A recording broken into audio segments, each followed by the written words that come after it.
घर में जब कोई शिशु का जन्म होता है, बालक का जन्म होता है,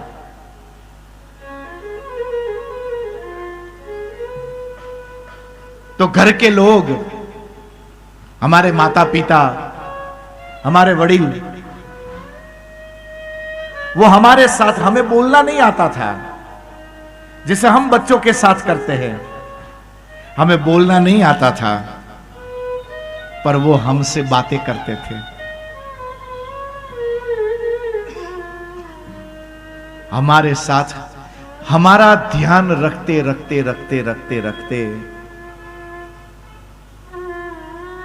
हम उनके साथ ऐसे रच बच जाते हैं कि मां बाप को पता ही नहीं लगता है कि ये कन्हैया कब बड़ा हो गया, है ना।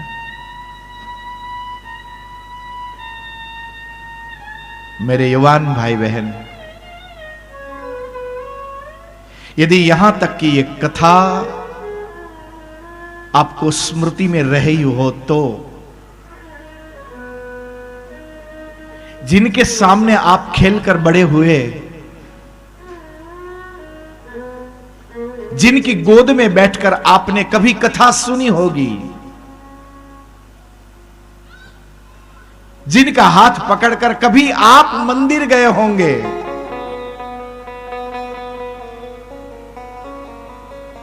जिनका हाथ पकड़कर या तो जिनके कंधे पर बैठकर आपने मेला देखा होगा, आपके बचपन की वो स्मृतियां,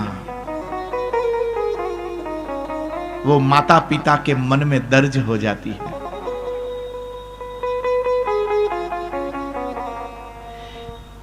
एक समय निकलता है,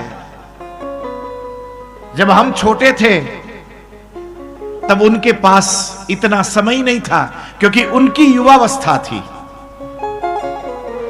पूरे घर की, परिवार की, समाज की सब जिम्मेदारियां थी। आप भी तो बड़े हो रहे थे, आपका भी तो विवाह करना था।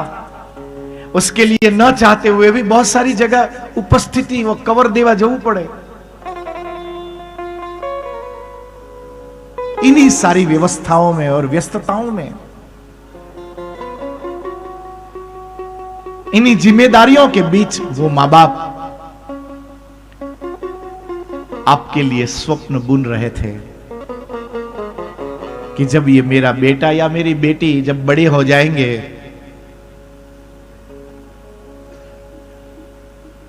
और तब हमारे पास समय होगा तो बच्चों को पूछेंगे कि बेटा मन है कथा हो जाए, है? तब जब आप हां करते हो ना, तब जिंदगी का एक चक्र पूर्ण होता है।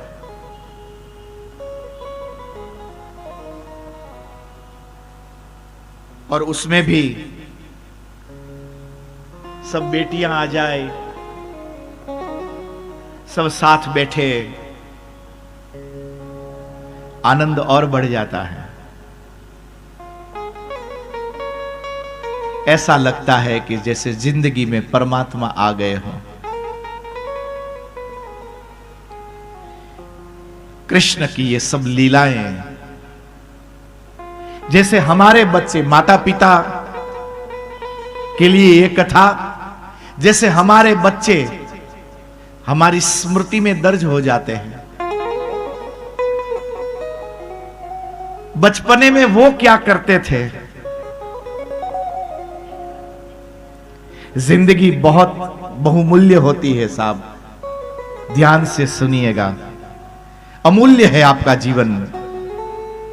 आप इस जीवन का मूल्य किसी से चुका नहीं सकेंगे। जब आप युवान थे, आपके घर छोटे बच्चे थे, बहुत सारा काम करना था, मकान बनाना था, बिजनेस को आगे बढ़ाना था, बहुत सारी जिम्मेदारियां, बच्चों का विवाह करवाना था, उसके लिए पैसे जोड़ने थे, व्यवहार निभाना था,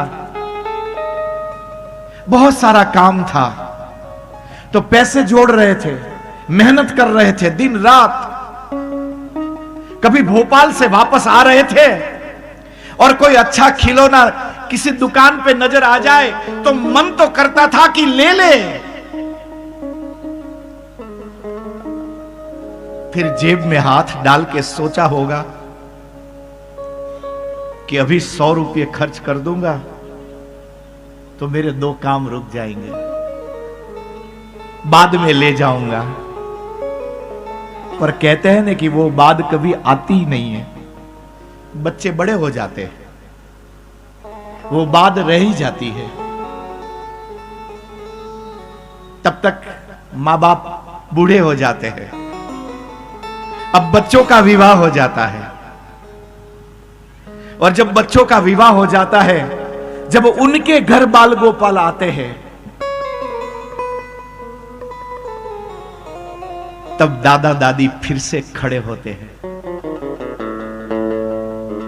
जो मन में रह गया था वो खिलौना, जो अपने बच्चे के लिए लेकर नहीं आ सके थे, आज बुढ़ापे में मां दादा दादी अपने पोते पोती का हाथ पकड़कर मेले में लेकर जाते हैं। वो खिलौना ढूंढते हैं, वो खिलौने अपने पोते पोती को लाकर देते हैं, और वो जब लाकर देते हैं तब उस बूढ़ी आंखों में वो दृश्य तादृश होना शुरू होता है।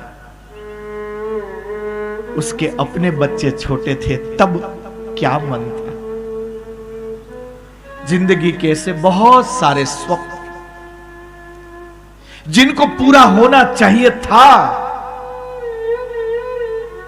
पर हो नहीं पाते हैं। इसलिए सज्जनों, यदि आप किसी को गले न लगा सको चलेगा, हर व्यक्ति को गले लगाने के लिए मेरे राम है। मुझे और आपको गले लगाने के लिए परमात्मा वन में निकल जाता है, ताकि जंगल में बसे हम लोगों को वो उठाकर गले लगा सके। गले लगाने वाले तो परमात्मा हैं।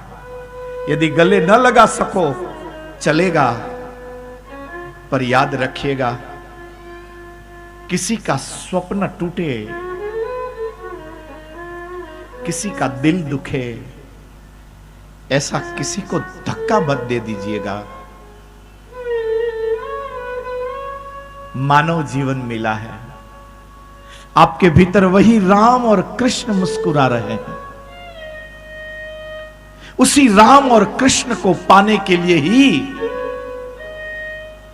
इन 7 दिनों तक मैं और आप परमात्मा को पुकारते हैं।